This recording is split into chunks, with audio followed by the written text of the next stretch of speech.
Last month, I was standing in a crowded square in Brussels. It was undeniably vibrant, a kaleidoscope of languages, the smell of street food from 3 different continents, and the constant piercing wail of police sirens.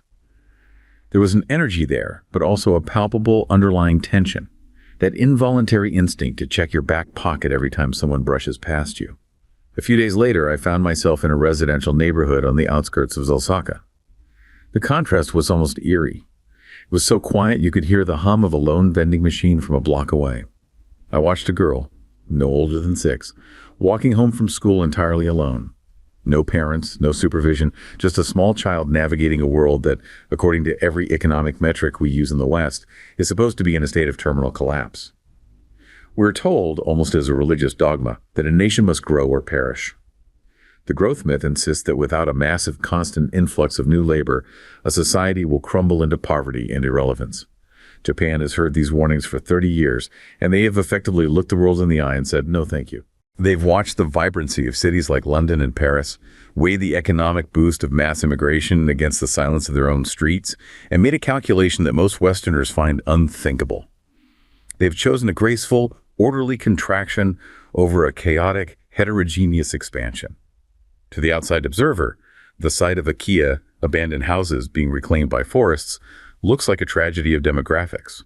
But to the person living there, it feels like a preservation of the soul. It is a bizarre, quiet form of victory. While the rest of the world is obsessed with getting bigger at any cost, Japan is proving that there's a profound dignity in choosing to shrink as long as you remain yourself. It raises a question that most leaders are too afraid to ask. Is a booming GDP worth it if you no longer recognize the person living next door? Okay, so let's unpack this. That opening question is really, it's the philosophical core of what we're looking at today. We are looking at a society that has for 30 years been told by basically every global economist that it's failing. That it's on the brink of collapse. Yeah, exactly. And yet, it seems to have achieved this quiet, pretty profound form of victory by intentionally prioritizing, internal stability and cultural preservation over this endless chase for population and economic growth. What we're really examining here is a radical living experiment. I mean, it's almost a test case in post-capitalist priorities.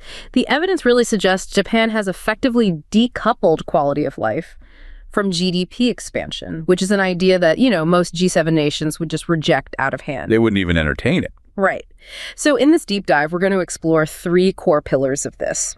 The seemingly impossible strategy. First, the economic reality of degrowth, and specifically, how they manage decline without a total systemic collapse. Which is the big question. It is. Second, the really unique foundations of its social cohesion and trust, the actual structural mechanism behind that safety you observed in Osaka. And third, how a really profound cultural dedication to craftsmanship, the Shokunin spirit, is being leveraged to solve these massive demographic challenges through technological autonomy. And this is where it gets really, really interesting for me.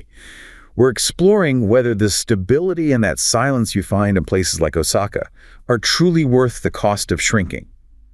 And maybe more importantly, precisely how they managed to keep such incredibly high living standards despite what the entire Western economic model predicted about flatline growth. It's about structural design, you're right. It's not just about the statistics. Exactly. Our mission here is to investigate the long-term sustainability and, I guess, the societal benefits of this strategic contraction. Let's start with the inescapable reality that really kicked off this entire experiment, the demographic cliff. Japan's population aging has been called a transformation into a super aging society, and it's preceding similar, though maybe less severe, trends that we're now starting to see emerge in places like South Korea and China. Right, so Japan is, in a way, the canary in the coal mine. It's the global harbinger state for 21st century demographic challenges, absolutely. And the numbers themselves are just. They're startling, both in their scale and their speed. They have the highest proportion of elderly citizens on the entire planet. By 2022, it was nearly 30%, 29.1% to be exact, of the entire population was 65 or older. And if you put that next to America or Europe, that proportion is just. It's significantly smaller. It's not even in the same ballpark. But it's the speed you mentioned that's the really critical factor here, isn't it? The thing that really distinguishes Japan from its peers. That is the crucial variable. It only took Japan 24 years for the population aged 65 and older to double. It went from about 7% of the total population to over 14%.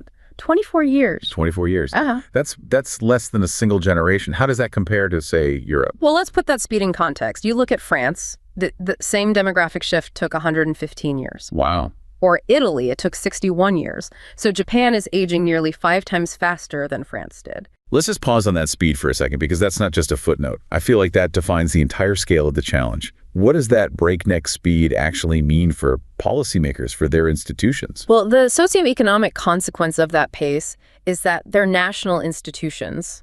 We're talking about pension funds, the national healthcare systems, which were all designed during the post-war boom era. When the population was young and growing. Exactly. They just didn't have time to gracefully adapt. They didn't even have time to gradually refund as the demographic base just shifted right out from under them. This accelerated pace created a shockwave.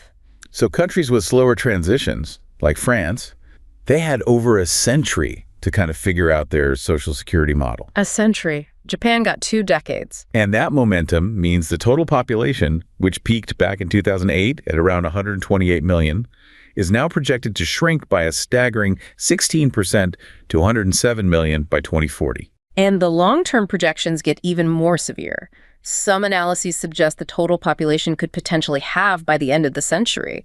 We're talking shrinking to below 65 million people by 2100. Which creates that famous inverted population pyramid we hear about? That's the one. The shrinking base of the working age population, so people aged 15 to 65, is forcing this narrowing cohort of young people to support an increasingly bulging older cohort. It's the very definition of a structural imbalance. And that's measured by the age dependency ratio, right? Exactly. And that ratio, which measures dependence against the working age population, was 40% back in 2014. It's expected to nearly double, hitting almost 80% by 2060. That kind of strain puts just immense pressure on national productivity, on generational equity, on everything. And you see these little anecdotal markers of the shift everywhere, and some of them are incredibly sobering. I think it was in 2014 that sales of adult diapers officially surpassed sales of baby diapers for the very first time. That one always stands out. And then there's the schools. Every single year, about 400 primary and secondary schools just close their doors. Simply because there are no children left in those districts. Right. And this isn't just about losing schools. It's a very literal transformation of the country's infrastructure. Many of those closing school buildings are being immediately converted into care centers or community hubs for the elderly. So it's a rapid physical manifestation of the demographic shift. The very structures designed for youth are being repurposed for an aging society. It's happening right before your eyes. So we know high life expectancy is a factor here. Japanese women live, on average, to be 88.5 years old, men to about 81.7. That's significantly longer than in the U.S., but that's not the primary driver of the actual population decline, is it? No, not at all. The main driver of the decline is the low fertility. The total fertility rate, or TFR, has been below the replacement level of 2.1 since way back in 1974. It hit some really serious lows, around 1.26 back in 2005. So what's been driving that sustained low fertility rate for, half a century now? It's a really complex and deep-seated blend of economic pressure and cultural factors. You see later and fewer marriages, dramatic urbanization, and also the shift toward these nuclear family households instead of the traditional, more supportive extended family structure. Let's focus on those economic and cultural factors for a second, the ones that are actively discouraging people from starting families. The sources really point directly to economic insecurity and these very specific cultural expectations. Exactly. The low fertility is tightly linked to economic instability among young people. Almost 40% of the entire labor force now are what they call non-regular employees, so part-time or temporary workers. And they earn significantly less. About 53% less than regular employees on average, and young men in this group are seen as far less capable of supporting a family, and so they're far less likely to even consider marriage. And you compound that with this notorious culture of overwork. Yeah. The fatigue from these long working hours just... It absolutely does. And that brings up these sociological phenomena that have become, internationally notorious. Things like the parasite singles. Right. The unmarried women in their late 20s and 30s who keep living with their parents, often because it's just more financially stable. And then there's the increasing opt-out generation. A huge portion of young adults are now explicitly rejecting marriage and parenthood altogether. And the reasons for opting out are They're very revealing about the societal burden, especially on women. Yes, women frequently cite the heavy burden of housework, childcare, and also nursing care for their elderly parents as major reasons for foregoing marriage and parenthood. You have these deeply conservative, entrenched gender roles that basically expect women to choose between a career and having children. Which acts as a huge disincentive. A massive one. And for men, the primary hurdles were financial and job instability. They feel they just can't meet that traditional expectation of being the sole provider for a family. And if you look at the statistics around physical intimacy, the scale of this opting out becomes even clearer. In 2015, a quarter of both women and men aged 18 to 39 reported having no heterosexual sexual experience. And that rate has increased dramatically since the 1990s. This isn't just about opting out of marriage anymore. It's a withdrawal from the entire societal mechanism of forming relationships. And the data shows a clear economic line behind that withdrawal. It's stark. Men with stable jobs and high incomes were significantly more likely to have sex and relationships. Meanwhile, low-income men were found to be 10 to 20 times more likely to have had no sexual experience at all. So being unemployed as a man dramatically increased your chances of being a virgin. By a factor of 8 compared to those with stable jobs. It powerfully reinforces this financial dimension that underpins relationship formation in a culture where gender roles are still so rigid. Okay, so we have a society that's actively shrinking because of this. This complex intersection of cultural fatigue, economic disincentives, and a withdrawal from traditional social structures. This creates the massive demographic strain we started with. And yet, the chaos that was predicted in the 1990s. The lost decade. Right. The whole narrative of the lost decade turning into 3 lost decades of decline. That chaos never led to a full-on societal collapse. And that is the ultimate paradox here, the zen of zero growth. For 30 years, they've survived on flatline GDP growth. When Western commentators talk about 3 decades of stagnation, they often miss the remarkable resilience that's just below the surface. They still have incredibly high living standards. Exactly. Low unemployment, reliable universal health care, hyper-efficient infrastructure, and, as you noted, incredible public safety. Japan utterly defies that grow or die dogma that just dominates Western economic thinking. So they've proven that survival and relative stability are possible without that breakneck expansion. It's possible, yes. But the structural costs are definitely mounting. Let's talk about those costs, because while the chaos didn't materialize, the contraction isn't painless. Labor shortages are severe. They're affecting over 50% of firms. And the public debt is, well, it's staggering, 246% of GDP. And on a more human level, there's the social tragedy of isolation, the phenomena of Kadokushi's solitary death. Where thousands of isolated elderly people die and go unnoticed for days or even weeks. It's a profound marker of the deep social isolation that's accompanying this aging trend. In just the first half of 2024 alone, nearly 4,000 bodies of people living alone were discovered a month or more after their death, and the overwhelming majority were 65 and older. And these effects are visible across the geography too, right? Especially outside the big cities. Absolutely. The migration of young people, especially young women, into the major hubs like Tokyo, Osaka, and Nagoya means that many rural and suburban areas are struggling with this epidemic of abandoned homes, the Akiya. How many are we talking about? There were 8 million abandoned homes across Japan reported back in 2015. And some experts project that nearly half of Japan's municipalities could effectively disappear between now and 2040 because of this population outflow.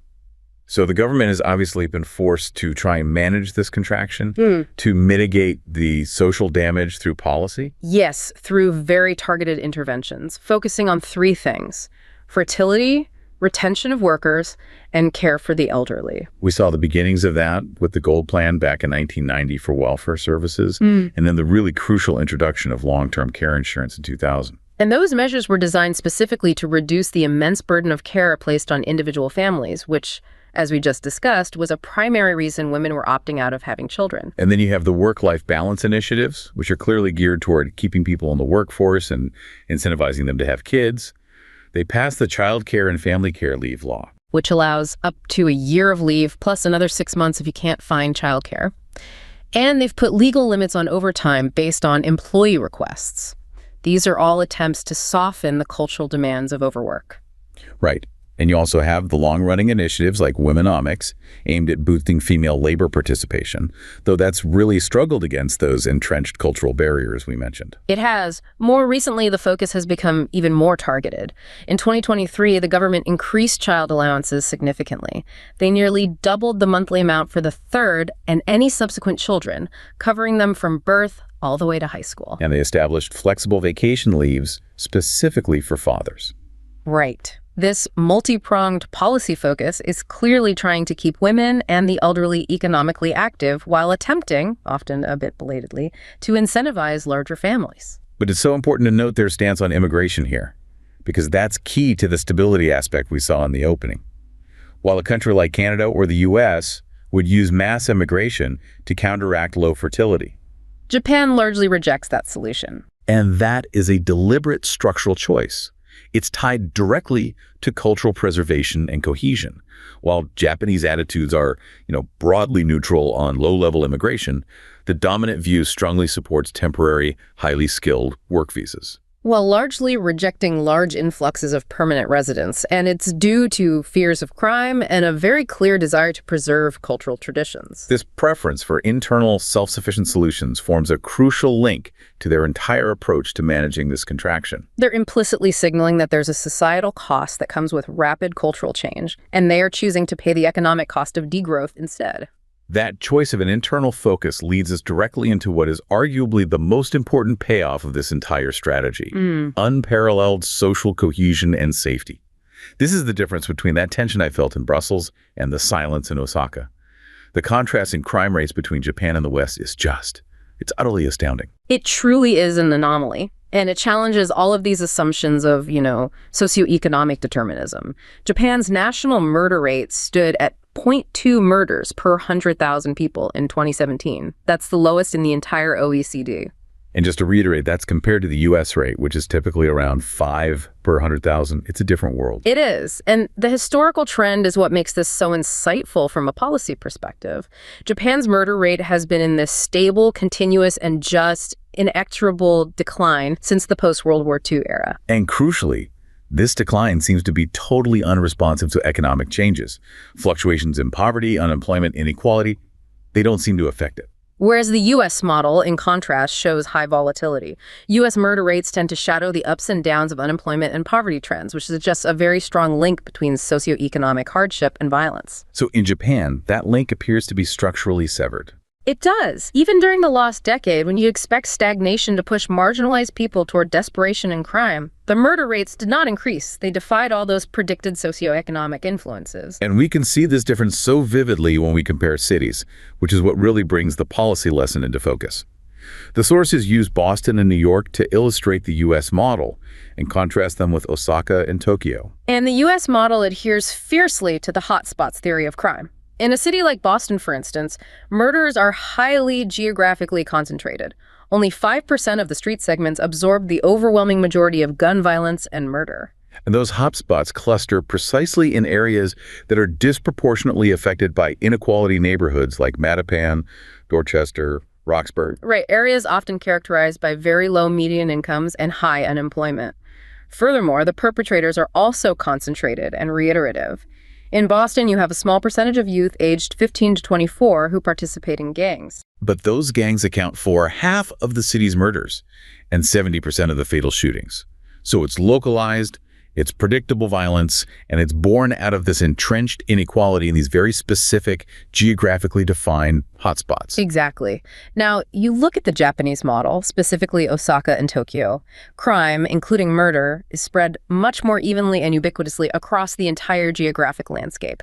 It's demonstrably disconnected from socioeconomic disparities. So you take Osaka's poorest district, Nishinari. Right, which has the city's lowest income and highest unemployment. It still maintains a relatively low murder rate, about 1.2 per 100,000 residents, which is statistically similar to the wealthy central commercial district. The concentration of murder is simply not determined by poverty or unemployment lines in Japan. And the perpetrator difference is even more striking, isn't it? It's incredible. Recidivism in murder is near non-existent in Japan. We're talking less than 0.3% recidivism in thousands of measured murders. In Osaka and Tokyo, almost every single murder, when it's solved, is attributed to a different individual. which suggests a systemic lack of cohesive, repetitive criminal groups that are linked to homicide. Which is a fundamental difference from the structural gang violence driving murder rates in a place like Boston. So this leads us to the crucial structural difference: the management and the geographic allocation of police resources. This seems to be central to Japan's murder prevention strategy and its ability to maintain stability. It's the key. We're talking about the Koban system. The policeman on the block. The difference in deployment is just enormous. Boston has 12 police stations. New York has 133 precincts. And Osaka, a smaller city than New York, has 649 Koban police boxes. Tokyo has 1,183. It is geographical saturation. So the Koban model, it involves putting these small, staff police boxes every few blocks. And the officers are deeply integrated members of the communities they serve. This is community policing by default, not, some special program they roll out. The officers often live with their families right near the Koban. So they're not just outsiders. Not at all. They're responsible for detailed neighborhood censuses, family counseling, addressing minor disputes, giving directions, helping people find lost items. It's a pervasive, integrated, and fundamentally preventative police presence. That sounds incredibly resource-intensive. But wait, you said earlier that Tokyo operates with 62% less total force per capita than New York City. If the Koban system requires officers everywhere, how on earth do they fund 1,183 police boxes efficiently with fewer officers? And doesn't that kind of omnipresent police presence risk becoming, overly intrusive, even if it does prevent violence? That's where the efficiency of the model really comes into play. The sheer volume of boxes means the response time for any minor incident is tiny. And the preventative measures, like the counseling and the census work, they reduce the need for major interventions later on. So they spend less in the long run. Far less. Tokyo operates with less than half the police force of New York. Yet the murder rate is orders of magnitude lower below 0.7 compared to New York's, which is just below 4. Even if you compare budgets, New York City spends about 14% more per resident on policing than Tokyo does. So the implication is clear. The efficiency in murder prevention is achieved through geographical reorganization and deep community integration. It's not about just increasing the size of the force or capital investment like police militarization. Which is notably absent in Japan, yes. They are trading expensive reactive policing for cost-effective, preventative, relational policing. And this integration also has to dramatically reduce the potential for state violence. It does. Killings by all public servants in Japan, including police, are almost non-existent. There were only 7 total killings by all public servants reported in 2018. Compared to about 1,000 police killings annually in the U.S. It's not even comparable. The equitable aerial distribution of police resources prevents that localization of crime in socioeconomically depressed hotspots, and by doing so, it avoids the conditions that escalate interactions into violence. So this pervasive system seems to structurally address the root issue that we see in the U.S. data, this geographically demarcated inequality. By saturating all neighborhoods equally, they avoid creating those pockets of concentrated abandonment and despair that breed violence. And this structural design leads us to a really fascinating sociological paradox when it comes to trust. Sociological studies show that Japan, despite being this collectivist, highly safe culture with low deviance, actually exhibits lower trust in strangers than the individualistic U.S. Which is completely counterintuitive. It absolutely is. Why would Americans, who are seemingly more individualistic and constantly moving around, trust strangers more readily than the Japanese? Right. What's the logic there? Well, it all comes down to economic and social mobility.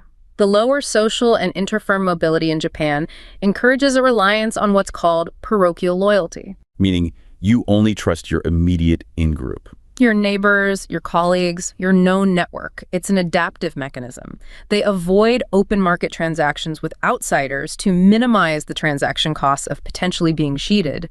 This is why many Japanese businesses, despite the opportunity cost, will shun a better deal on the open market in favor of their established, known, embedded suppliers. So if you rarely have deep, meaningful interactions with strangers, you just don't develop the skills to vet them. So you stick to your known network for safety, and you pay the opportunity cost of avoiding the wider market. Precisely. Americans, because of higher mobility, are constantly forced into novel social and economic interactions. To function, they have had to develop skills in reading what they call telltale signs of character, emotional, cultural, behavioral cues to engage in unembedded exchanges with strangers. That allows for a more fluid global market. So the embedded relationships in the neighborhood become the sort of necessary classroom for learning how to navigate the high-stakes, high-mobility world outside. It sounds like a structural trade-off, then, between safety and market efficiency. It is. The theoretical conclusion from agent-based modeling in sociology suggests this crucial concept called the mobility window. If mobility is too low, like in Japan, agents remain parochial. They pay the opportunity cost of avoiding strangers for the safety of local interaction. You might pay more for your fish, but you know the seller. And what happens if mobility is too high? Which is the risk facing a lot of Western nations now. If mobility gets too high, the relational constraints, the need to maintain a good local reputation because you know you'll see that person tomorrow, they collapse. And what does that mean in practical terms? Practically, it means people feel free to leave 5-star reviews for restaurants they never visited, or post entirely fabricated identities online, or cut every corner in a transaction because there are zero local social constraints on their behavior or their reputation. This leads to a theoretical equilibrium of low trust, a nasty, brutish, and short environment where nobody trusts anyone. So Japan's structure, while it limits open trust in strangers, has protected that core societal mechanism. Exactly. Whereas the U.S. is facing the potential risk of that high mobility equilibrium collapsing if trends continue toward radical anonymity. This inherent focus on preserving internal integrity, structural safety, and this parochial loyalty. It brings us to the final and I think most fascinating pillar of Japan's quiet victory, leveraging these deep cultural values to solve massive technological and demographic challenges. And this is the ethos of Shokunin. Shokunin. It translates roughly as artisan or craftsman, but it's really a profound, almost spiritual philosophy that extends far beyond just manual labor. It is the deep devotion to a craft and the unrelenting pursuit of perfection. It's embodied by people like the legendary sushi master Jiro Ono, who is still practicing his craft well into his 90s. Right. I remember reading that Ono famously expected his sons to dedicate themselves completely to sushi. It was this all-consuming devotion. And it's described as balancing two seemingly contradictory forces. Humility, the selfless surrender to the master and the craft, and then this stubborn conviction, this insistence on the artisan's way, even if it's less profitable or defies modern, faster methods. And the core ethics are so instructional, and they really inform the national character. They demand an absolute attention to detail, this belief that nothing is too small to be perfected, whether it's the tilt of a blade, the pressure of fingers on clay, or the placement of a microchip. And a commitment to quality. An uncompromising commitment to quality. The result has to be flawless, even if certain details are unseen or totally underappreciated by the customer. And finally, a sustained passion for the craft, which is what fuels the years, sometimes decades, of endeavor and practice needed for true mastery. And this philosophy wasn't just, some decorative idea. It was foundational to the structure of Japanese society. Historically, it was prioritized above mere commerce. During the rigid Neo-Confucian social hierarchy of 17th century Tokugawa Japan, artisan shokunin were ranked third above merchants. And that ranking reflects a core societal value system. Artisans were seen as producers of tangible, essential, high-quality goods. They were valued more than those who merely traded existing items.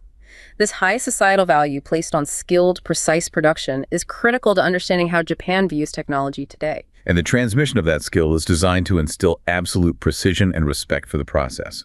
We're talking about intensive oral and demonstrated learning apprenticeship.